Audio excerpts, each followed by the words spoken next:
Bonjour et bienvenue dans l'édito de Camille. L'édito de Camille, c'est chaque jour un point sur les actualités publiées sur le site d'Info Chrétienne.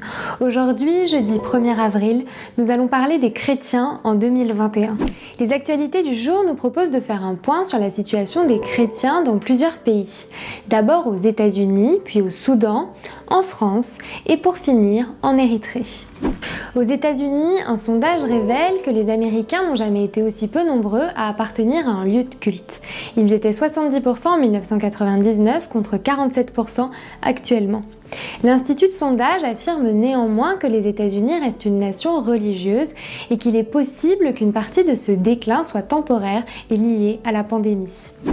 Au Soudan, après 30 ans de charia, un accord vient d'être signé sur la future séparation de la religion et de l'État.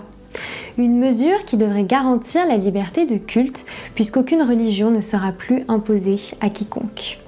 En France, où 54% des protestants sont évangéliques, soit la majorité, comme le révèle une enquête publiée dans le magazine Réforme, la liberté religieuse est une valeur importante de la République.